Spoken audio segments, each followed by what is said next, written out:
en el libro de Malaquías.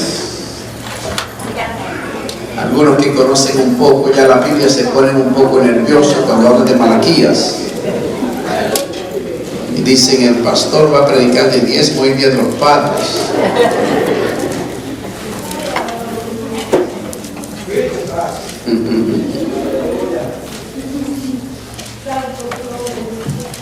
Pero no vamos a predicar de los diezmos.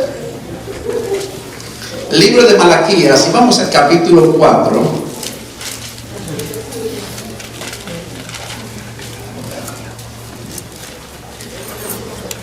Malaquías 4.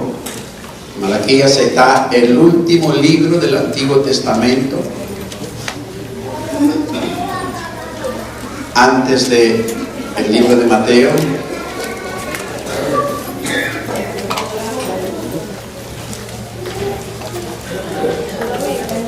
Malaquías fue el profeta que cerró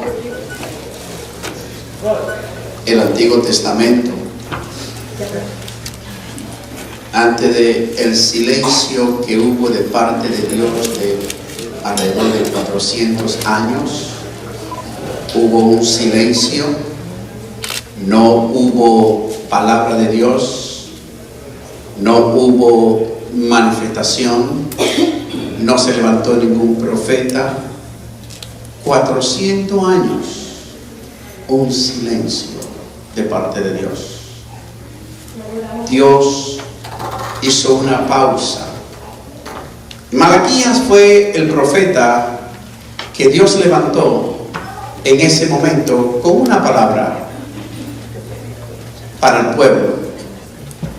Malaquías trajo esa palabra y después no hubo más palabras de parte de Dios al pueblo. Y estas fueron las palabras finales que Dios le trajo al pueblo de Israel antes de él hacer ese profundo y largo silencio. ¿Alguna vez usted ha estado en una conversación y usted ha querido decir algo muy importante, algo muy serio, y usted lo dice, y después que dice eso usted hace una pausa prolongada? ¿O alguien le ha hablado a usted así? En otra palabra, quiero que medite, quiero que esa palabra pueda permear tu mente y tu corazón y meditar en ella. Eso fue lo que Dios hizo en este tiempo, cuando Él estaba a punto de comenzar ese silencio. Y dijo así, el último libro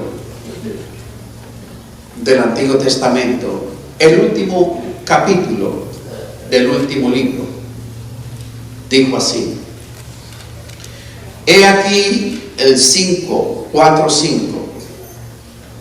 He aquí yo os envío el profeta Elías antes que venga el día de Jehová, grande y terrible.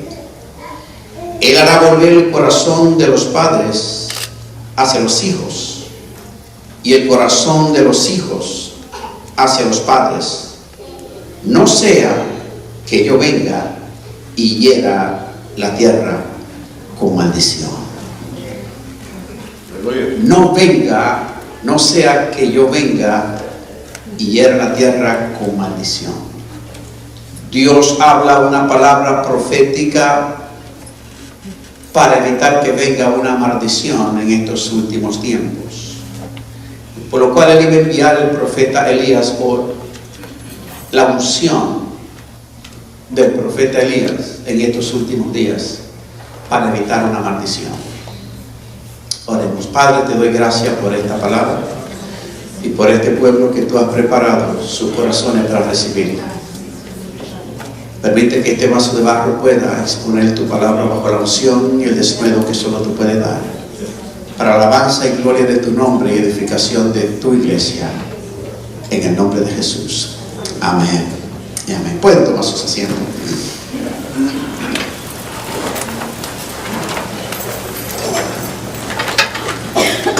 Es una palabra solemne es una palabra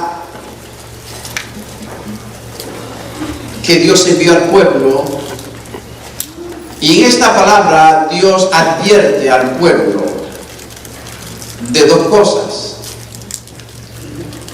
Dios dice que en aquel tiempo, hablando de los últimos días, recuerdan cuando Jesús estaba ministrando en la tierra, sus discípulos mismos le preguntaron a Jesús, le preguntaron, ¿cómo es que las escrituras dicen que Elías va a venir?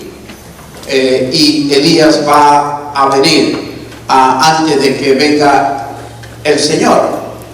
Y el Señor le respondió concerniente a Elías, y el Señor dijo, Elías ya ha venido, porque no se trataba físicamente de Elías que iba a venir, sino que se trataba de que había el espíritu o el manto de Elías, el mensaje de Elías iba a estar en operación, la unción que hubo en Elías iba a estar en operación con un propósito, y era el volver, Él hará volver el corazón de los padres hacia los hijos.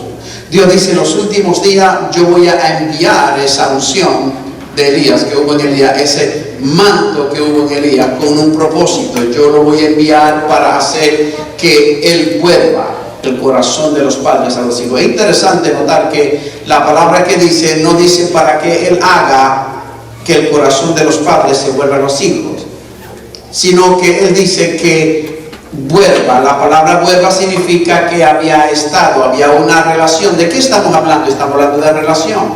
Aquí estamos hablando que Dios dice que en estos últimos días se había roto la relación entre los padres y los hijos. Y Dios dice, yo voy a hacer que vuelva. Viene la unción para hacer volver. Por eso dice, haré volver el corazón de los padres hacia los hijos y del corazón de los hijos hacia los padres.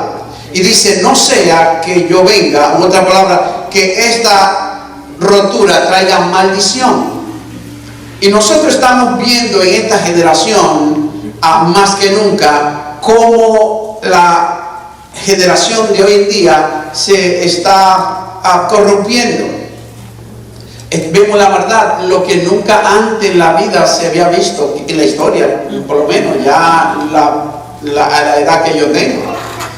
Yo recuerdo cuando yo era muchacho, iba a la escuela, lo peor que podía pasar, lo peor, las maquinaciones más malas que uno tenía, era agarrar un papel y hacer una bola y tirárselo a alguien en la cabeza. Eso era terrible. Usted se mete en un problema serio por eso. Y es un muchacho malo. ¿Sabe lo que hizo? ¿Qué hizo? Y agarró un papel y se le entró en la cabeza a otro muchacho ya. Eso era un problema serio. Hoy en día no tiran papel, le tiran tiro. Niños con revólver yendo a la escuela. Increíble lo que está pasando. Y Dios dice que esa ruptura iba a traer maldición. Y por eso Dios dice que iba a ser esa unción para hacerlo. Un padre, la figura de un padre. ¿Qué es un padre? El tema que quiero hablar en esta mañana es, ¿qué hace a un hombre un padre? Usted dirá, bueno, es una palabra sin sentido, simplemente engendrar. Si un hombre puede engendrar y tener un padre, pero el ser hombre no significa ser padre, y el engendrar un hijo no significa ser padre. Vamos a hablar ¿qué hace a un hombre un padre? No es meramente engendrar. No es engendrar. Es más que engendrar. Y quiero hablar sobre algunas características que hace a un hombre un padre. Hay hombres que tienen hijos y no son padres, y puede hacer que en el transcurso se convierta en un padre. Pero es más que tener unas relaciones y engendrar un hijo. En la Biblia nos habla mucho sobre esas características del padre, del hombre. Y lo primero que vemos es, desde el principio de la creación, es de que un padre debe ser un protector. El padre es un protector. Por eso Dios le dio al hombre, le dio la autoridad y el poder de él ser el Señor. Dice, señoreate, otra palabra, gobierna la tierra. Dios le dio esa autoridad al hombre. El padre es un protector, protege. ¿Qué protege? ¿Cuál es la función de protector de un padre? Y especialmente hoy en día, más que nunca, yo creo que el padre debe de ser un protector más que nunca. Porque antes usted protegía de afuera que no entrara adentro, pero el problema es que hoy en día tiene que proteger adentro.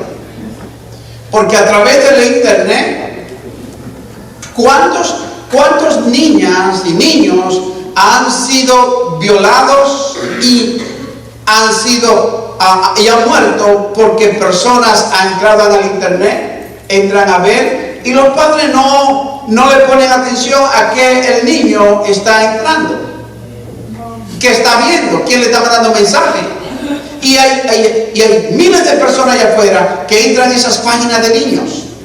Hablaba con mi hija, acabamos de venir a esta madrugada de Dallas, Texas, mi esposo y yo, y hablaba con mi hija, y cuando él estaba aquí, ella le compró una computadorita y él la llevó allá, y lo primero que ella hizo fue que la abrió para ver, y una amiguita que estaba acá sin saberlo, pues le abrió una página y eran muñequitos.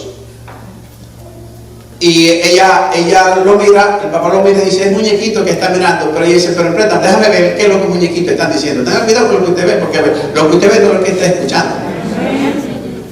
Ahí sí es verdad que dice que el diablo se disfraza de ángel de luz. Y cuando ella dice, déjame ver porque no conozco esa página, y la ve, los muñequitos, los que estaban hablando de las cosas horribles. Y ella completamente lo bloqueó, eso se le vino. Y le explicó a él el por qué, para que entendiera. Los padres tienen que ser protectores. Un padre tiene que ser un protector de sus hijos, protege de la adversidad, protege del enemigo, protege, porque cuando vienen las tormentas de la vida, tiene que dar primero al padre. Está para proteger a sus hijos, proteger a su familia. El padre es un protector. Primero, dan toda su fuerza a proteger. Muchas veces pensamos que la protección es física, pero tiene que tener la protección no solamente física, pero espiritual. Estamos luchando con un espíritu fuerte, y dice que Dios dijo que en los últimos días iba a hacer volver el espíritu de Elías. Déjenme decirle que Elías tuvo confrontaciones grandes. Si Dios dice que va a venir la unción de Elías, también va a venir la oposición que hubo cuando Elías. Nosotros estamos luchando, hermano Héctor hablaba sobre los hombres que levantemos, y yo espero ver un gran número de hombres este sábado, un gran número de hombres, porque tenemos que prepararnos, tenemos que ser ministrados, tenemos que buscar de Dios más que nunca para luchar por nuestros hijos. Y Elías confrontó grandes oposiciones desde arriba, desde el gobierno, y déjenme decirle que de ahí es donde vienen las grandes oposiciones, porque ya usted no tiene control en la escuela. ¿Qué le están enseñando a sus hijos? Y para contrarrestar eso no es fácil, porque la influencia que están viniendo a la escuela y lo que le enseñan a la escuela, mi hermano, es terrible, y si Dios no tiene misericordia, lo que viene es peor. Las cosas no se van a mejorar. La iglesia tiene que levantarse, nosotros tenemos que levantarnos, porque hay grandes oposiciones, hay grandes retos, y tenemos que hacer cobertura de nuestra familia, tenemos que protegerlo. Y si nosotros no lo protegemos de esa influencia del mismo infierno que está viniendo, y mandamos a nuestros niños a la escuela tranquilos, decimos, bueno, él está en la escuela, él va a aprender en la escuela, pero ¿qué está aprendiendo? ¿Qué le está infiltrando junto con la educación? Es terrible lo que enseñan. Enseñan todo menos esto. Esto es pecado, enseñaron en la iglesia, en la escuela, perdón. Esto no se puede hablar de. pero después hace cualquier cosa. Y nosotros estamos confrontando eso, y el padre tiene que ser un protector, tiene que sentarse. Un buen padre no vive simplemente quejándose. Hay padres que no protegen a sus hijos de las conversaciones adultas. Usted tiene que proteger a sus hijos en varias formas. Y una de las veces que a veces no entendemos, de que hay padres que comienzan a quejarse y a pelear y a demandar en el matrimonio delante de sus hijos. Usted tiene que protegerlo de eso. Tiene que aprender en silencio, guardar en silencio, porque parte de esa protección está en el silencio. No se esté diciendo, quejándose. Y los hijos a veces están expuestos a conversaciones que lo pueden dañar. Un padre debe ser un protector espiritual, emocional también, y físico. En esas tres áreas tiene que proveer protección. El padre es un protector. Segundo, un padre es un proveedor. Un proveedor. El padre tiene que entender de que la provisión, Dios dijo y estableció al hombre para que fuera un proveedor. Esa es la función del hombre, proveer. Mi esposa dice que la mujer necesita ¿qué? Un hombre, tres cosas. Un hombre, un león para que la defienda, es un defensor. Un zorro para que la conquiste y un burro para que la mantenga.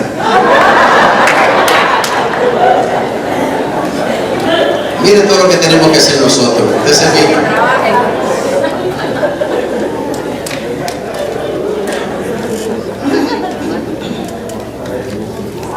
Tiene que ser un proveedor.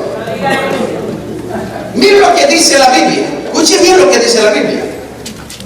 El que no provee para los suyos y sobre todo para su propia familia. 1 Timoteo 5:8 está en la Biblia. El que no provee para los suyos y sobre todo para su propia familia ha negado la fe. No me digas cuánto tú oras, cuánto tú hablas lengua, cuánto tú brincas, y cuánto tú saltas y cuánto prediques. Si tú no provees para tu familia, tú has negado la fe. Es más, le voy a decir más, Dios dice más. Dios dice más. ¿Sabe qué Dios dice? Es peor que uno haya inconverso. Dice, y es peor que un incrédulo. O sea, el hombre es un proveedor. Dios lo estableció para que provea. Ahora, cuando hablamos de provisión, hablamos, bueno, para que trabaje mucho y traiga mucho dinero. No simplemente se limita al dinero. Ahí está la provisión. La primera provisión que el hombre tiene que hacer es la espiritual, y hemos hablado y enfatizamos el sacerdocio. El hombre tiene que proveer la dirección espiritual. Se dice las estadísticas que han hecho los estudios hoy en día, que en las iglesias el 80% de los miembros de cualquier iglesia lo determina a qué iglesia va a pertenecer las mujeres. Las mujeres que deciden qué iglesia va a ir la familia. Son estadísticas, estudios que han hecho. El 80%. La mujer dice, vamos a esta iglesia, el 80% la mujer dice, vamos a esta iglesia. Él me dice, ¿dónde vamos? Vamos para acá. Parece que no vamos, mi amor.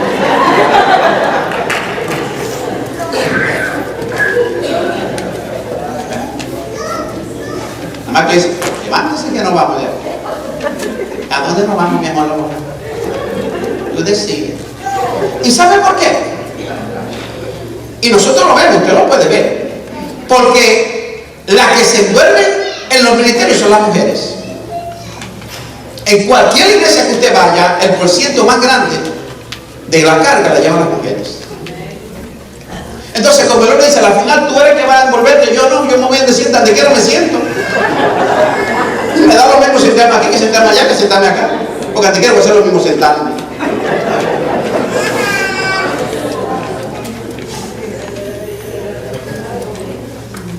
Qué lindo que Dios está levantando en esta casa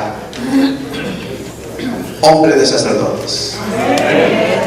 Porque hay que retarlo. Tenemos que retarlo. Tenemos que ser nosotros, como hombres, necesitamos ser retados. Y palabras como esta nos hacen reflexionar y nos retan a nosotros a reflexionar y a pararnos en el lugar que Dios nos ha puesto. ¿Y sabes por qué? Porque el diablo sabe que él sabe que cuando el hombre toma su lugar, el diablo no tiene chance. Cuando el hombre toma su lugar, el diablo no tiene chance.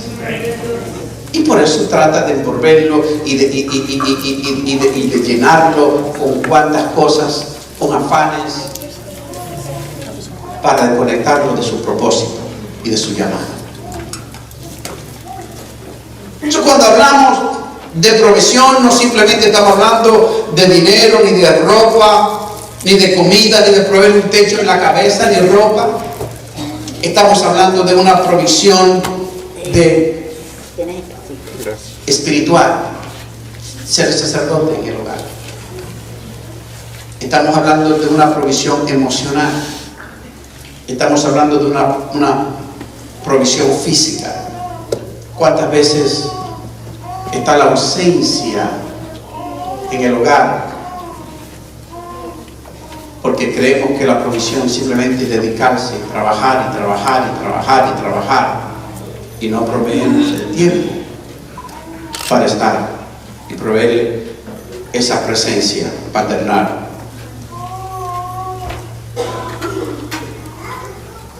El ADN del hombre debe de haber el instinto de proveer. Eso está en el ADN. Dios lo puso desde el principio, de proveer. Y así tenemos que enseñarle a nuestros hijos. Tenemos que transmitir eso a nuestros hijos. De ser proveedores. De proveer el amor, de proveer tiempo, de proveer guianza, de proveer todas esas cosas. Proveedor. Hoy en día estamos viendo una generación que se levanta, no de proveedores, sino de consumidores. Esa es la generación que vivimos. Según estudios, son estadísticas que hacen. Nunca antes en la historia se había visto una generación como esta, donde se encuentra usted cuidando a sus padres que ya están mayores, y a sus hijos que todavía tienen que estar cuidando de ellos, ya adultos. Tiene que cuidar a los hijos y tiene que cuidar a los nietos. En el tiempo de uno ya de que uno tenía 15 años, 14 años, usted tiene que fajarse a trabajar. Tiene que comenzar a proveer. Tenía que hacerlo. ¿Por qué? Porque se transmitía estaba mirando un estudio que han hecho y dice que como récord en este tiempo, más que nunca, los jóvenes graduados de universidad van a parar a vivir en las casas de sus padres. Ya se gradúan a la universidad, pero dicen, pero ahora no me quiero meter el dedo, no quiero nada, yo me voy a ver con mi papá y mi mamá, en lo que entonces ya yo resuelvo. Esa es la realidad que estamos viviendo. Y tenemos que enseñarle a nuestros hijos que tienen que ser proveedores. Tienen que proveer. Hoy en día vemos a los muchachos que se enamoran. Después que son enamorados como no. Usted lo ve de los 14, 13, 15 años, usted en Facebook, en esto, enseñando un foto y esto, enamorado, y tiene 2 y 3 novios, yo no sé lo que tengo.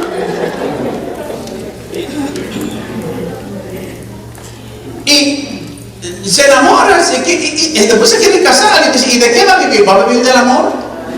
Porque ni tienen trabajo, ni tienen casa, no tienen nada, viven con los padres y se están enamorando. ¿Y para qué tú te estás enamorando? ¿Te vas a casar? ¿Por qué te vas a casar? ¿Con quién te vas a mantener? me caso, después la traigo también para acá para que no tenga la...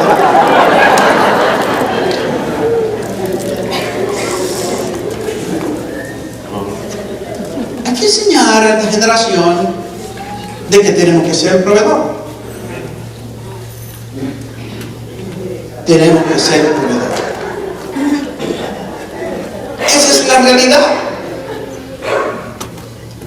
Tercero, el padre tiene que ser un promotor. El padre es un promotor. No se trata solamente de lo que yo puedo lograr. Sí, en el caso de un padre, y lo igual que un padre espiritual, que un padre físico, cuando tiene el ADN de la paternidad, siempre va a buscar el mejoramiento de sus hijos. Que lo que yo no logré, ellos lo puedan lograr. Que lo que yo no alcancé, ellos lo puedan alcanzar. Ustedes han visto el padre de la escuela antigua que le decía a los hijos, no, tú rómpetela tú, si cuando yo tuve que hacer, a mí nadie me ayudó, hágalo usted. Así decía, no. Pero un padre tiene que ser un promotor que ayuda a sus hijos a levantarse, que ayuda a sus hijos a ir más lejos de lo que ellos llegaron. Que si usted no llegó a una educación, usted va a sacrificarse todo lo que pueda para que su hijo alcance la educación que usted no alcanzó. Que si usted no alcanzó tal profesión, su sueño, usted va a dar todo lo que tiene para que su hijo alcance el sueño que usted no pudo alcanzar. Eso tiene el padre. El padre es un promotor. El apóstol Pablo habla sobre hijos. Y el promotor siempre busca promover a alguien. Yo tengo problemas con muchos líderes religiosos de que ellos tratan de limitar y mantener a todo el mundo por debajo de ellos. Y ese no es el espíritu del Señor. Jesús dijo, yo quiero que ustedes vayan más lejos que yo, que hagan cosas más grandes que yo. Eso dijo, yo hice cosas inmensas aquí en la tierra y créeme que lo hizo. Y dijo, pero yo quiero que ustedes hagan cosas mayores que las que yo he hecho. Ese es el sentido de un padre. Tiene que ver que los hijos lleguen más lejos, que los hijos alcancen más metas, los hijos físicos, biológicos, los hijos espirituales. Yo me asombro como veo muchas veces a líderes donde hablaba mientras estuvimos nosotros, fue una conexión divina, había necesidad, estuvimos allá en Texas y mi esposa entra en Facebook y encuentra unos pastores de Texas que trabajamos con ellos. Le hemos dado cobertura, protección y supieron que ellos iban a estar también en la ciudad y hicimos conexión, nos encontramos en el hogar, en el hotel y ahí duramos toda la noche y ahí pudimos ver algo, pudimos ver que había unas situaciones así y ellos vinieron y abrieron sus corazones a nosotros y dentro del tiempo con los hijos y los nietos pues tuvimos que subir un espacio también para ministrar y aconsejar a pastores. Y mi hija y mi yerno me decía, ¿y cómo es que donde quiera que ustedes van siempre encuentran gente? Siempre lo llaman. Pero para eso está uno, para dar. Y me decía que han tenido un problema grande porque han desarrollado su ministerio dentro de un ministerio y ese otro ministerio ha tratado de aplastarlo y hundirlo y ha tenido problemas. Y eso se ve mucho en muchos lugares. Pero qué lindo es cuando está la paternidad. Como yo le digo a los pastores, cuando usted tiene el ADN de padre espiritual, usted busca de que sus hijos crezcan y lleguen más allá, su ministerio crezca y llegue más allá y lo desarrolla.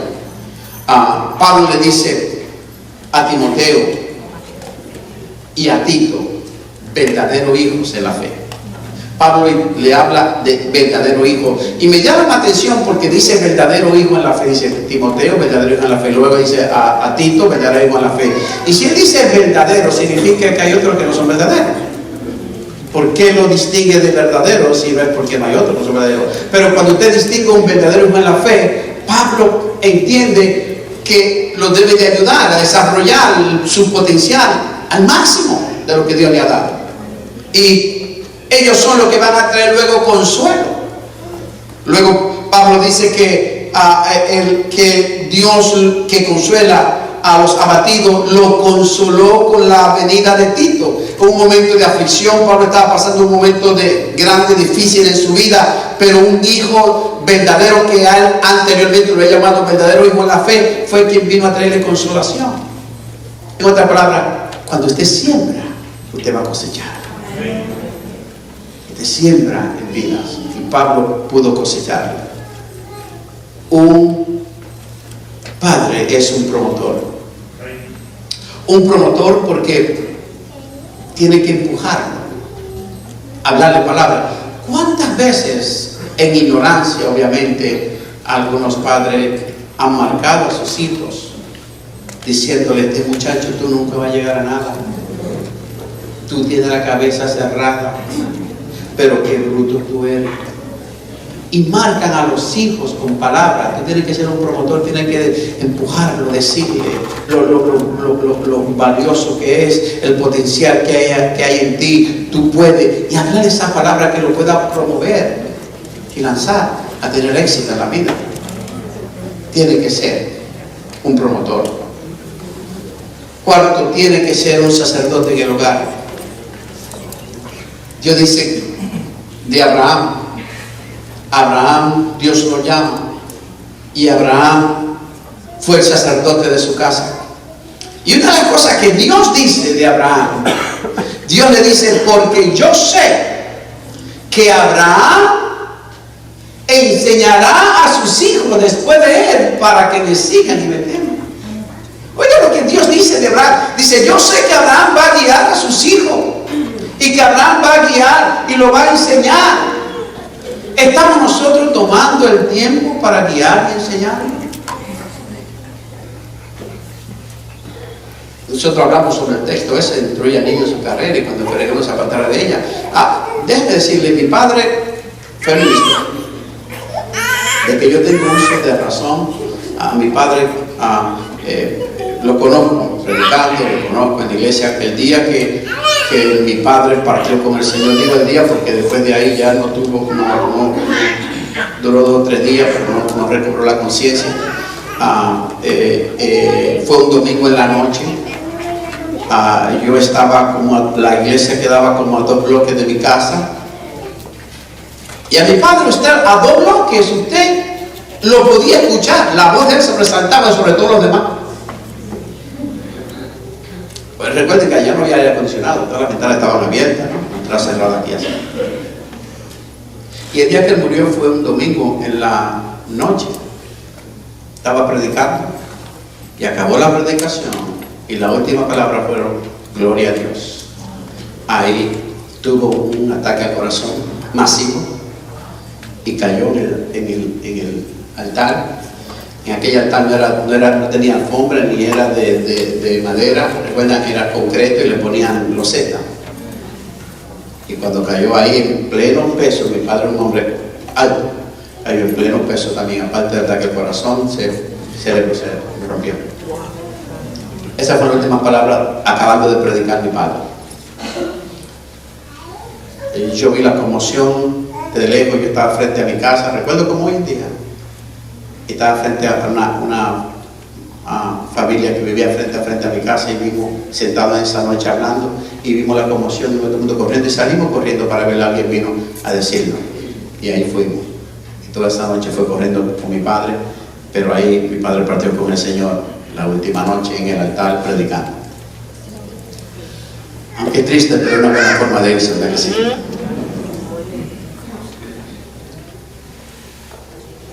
Y esa fue la imagen que yo tuve de mi padre. Esa fue la impartición que yo tuve de mi padre.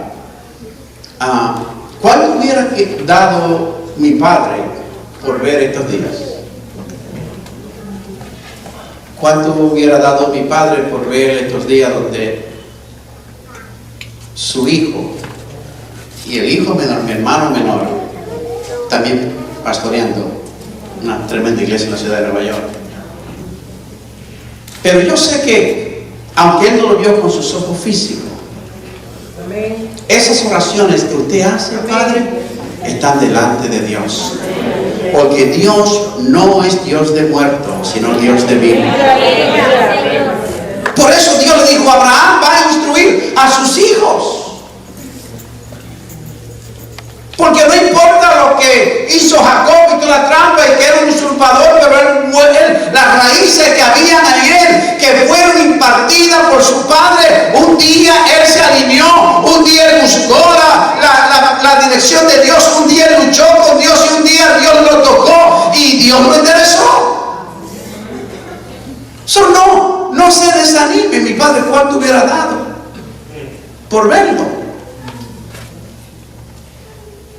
Pero sus oraciones fueron contestadas.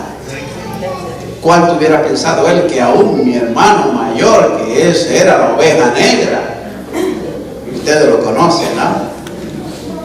Eduardo, para qué decir que hoy en día está alabando y sirviendo a Dios? Las oraciones pueden. Y usted tiene que entender que Dios tiene sus oraciones.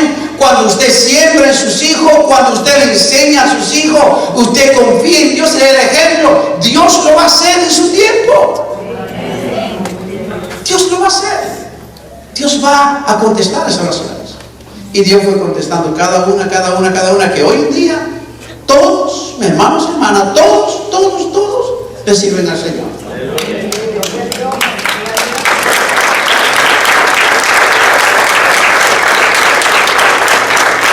Dios es un Dios de vivo, no de muerto.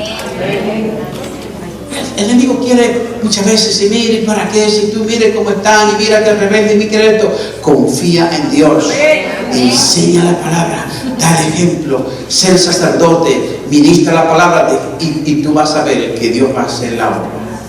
Dios la va a hacer, Él es fiel. Tiene que ser el sacerdote. Génesis 49:28 dice: todos estos llegaron a ser las 12 tribus de Israel, y esto fue lo que su padre le dijo al bendecirlo a cada uno.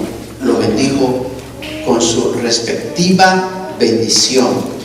Vemos aquí a Israel al borde, ya en sus últimos días antes de morir. ¿Qué hizo él? Él llamó a todos sus hijos, dice ahí la Biblia, y a cada uno lo bendijo.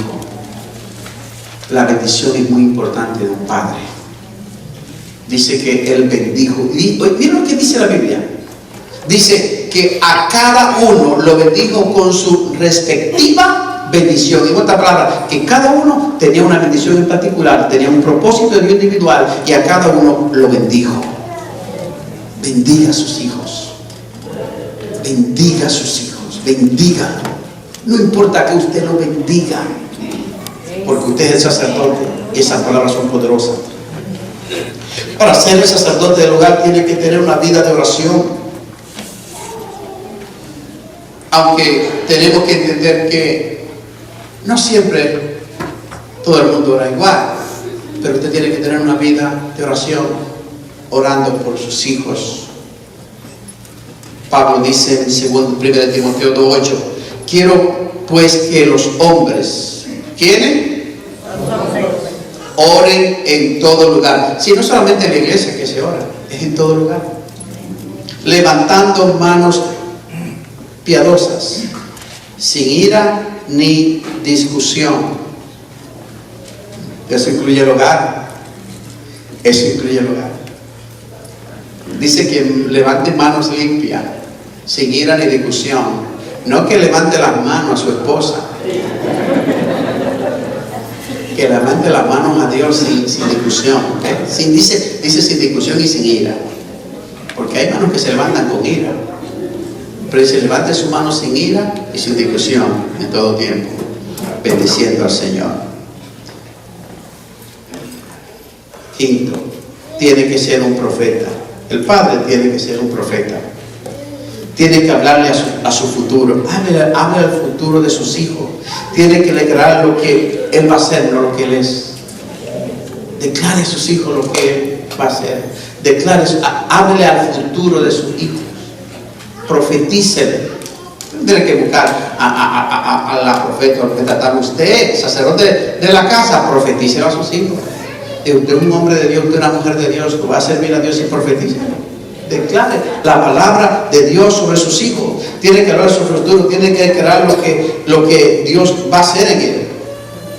Que él puede vencer cualquier situación, que él puede vencer cualquier problema. Mira lo que la Biblia dice. La Biblia dice en Génesis 35, 17. Y aconteció que, como había dificultad en su parto, le dijo la partera: no temas, porque también tendrá este hijo.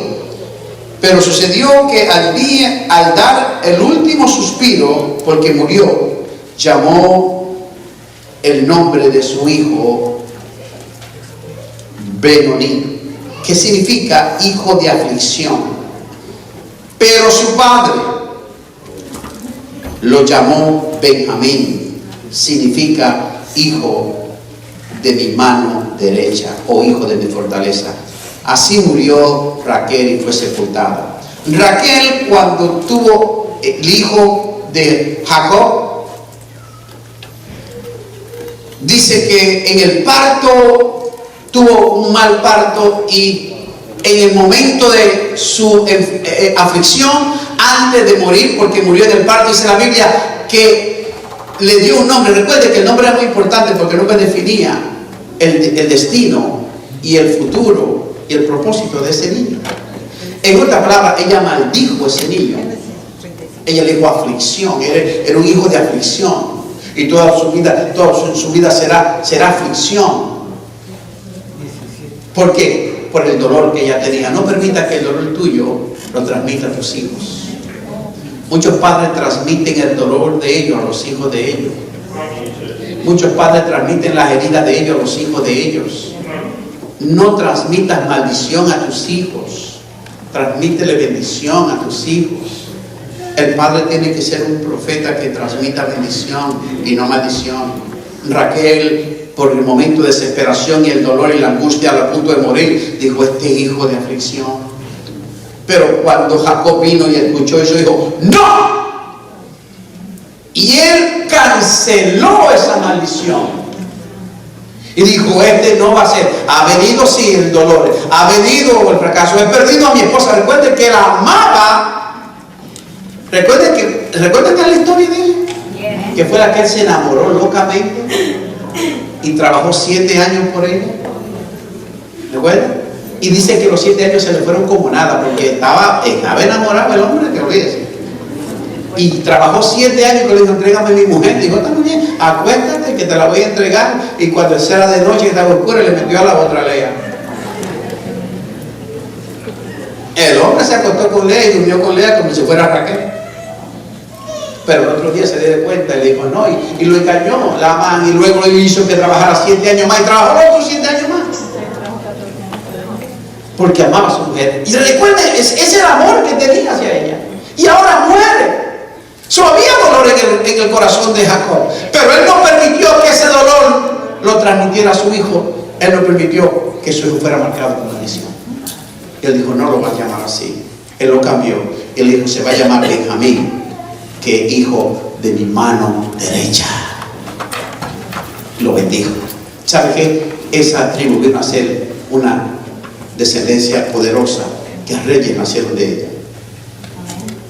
Por último, ¿qué es la necesidad más grande del Padre?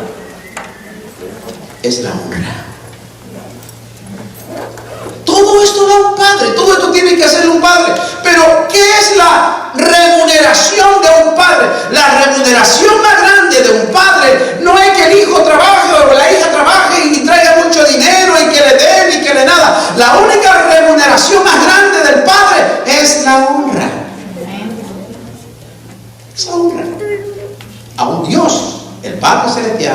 preestablece así. En Malaquías 1:6. Malaquías 1:6. Comenzamos al final de Malaquías y terminamos con el principio de Malaquías. Dice Malaquías 1:6. El hijo honra al padre. ¿Qué hace el hijo? Honra al padre. Y el siervo honra a su señor. Y si yo soy su padre, yo soy el padre de usted me dice, Padre Santo, ¿qué estamos haciendo? Yo soy su padre. Dios hace una pregunta. Entonces, ¿dónde está mi honra? Si yo soy el padre de ustedes, Dios dice, ¿y dónde está la honra mía como padre? Dios mismo establece que la remuneración más grande de un padre es la honra del hijo. Y Dios pregunta y dice, ¿dónde está la honra mía si yo soy padre? ¿Dónde está mi reverencia, oh sacerdote, que me lo ofrece mi nombre? Ha dicho Jehová de los ejércitos. La Biblia dice en Efesios 6:1, hijos, obedeced al Señor a vuestros padres, porque esto es justo. Honra a tu padre y a tu madre. La honra es alabanza, la honra es obediencia. Honra a tu padre y a tu madre, que es el primer mandamiento con promesa. El primer mandamiento que Dios da en toda la historia, el primer mandamiento que Dios le da al hombre es este. Hay muchos otros mandamientos que Dios le dio antes de ese, pero el primer mandamiento, el primero que Dios dio, que tiene promesa, es. ¿Por qué? Mira lo que dice ahí. Que es el primer mandamiento con promesa. ¿Cuál es la promesa? La promesa es que si honra al padre y a la madre, para que te vaya bien, te va a ir bien en la vida y va a vivir largo tiempo sobre la tierra. La vida se extendida por la honra del padre. Se extiende la vida. No hay tanta muerte prematura. Porque dice, para que sea de larga vida en la tierra. Y terminan los padres diciéndole, padres, no provoquéis a ira a vuestros hijos. No lo provoque a ira, sino criarlo en la disciplina y las instrucciones del Señor. Puesto de pies.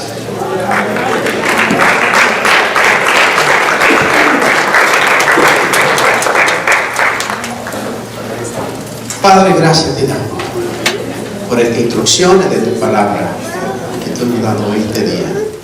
En el día que sacamos para honrar, te honramos primeramente a ti, Padre Celestial. Queremos honrarte. Tú haces una demanda, ¿dónde está tu honra?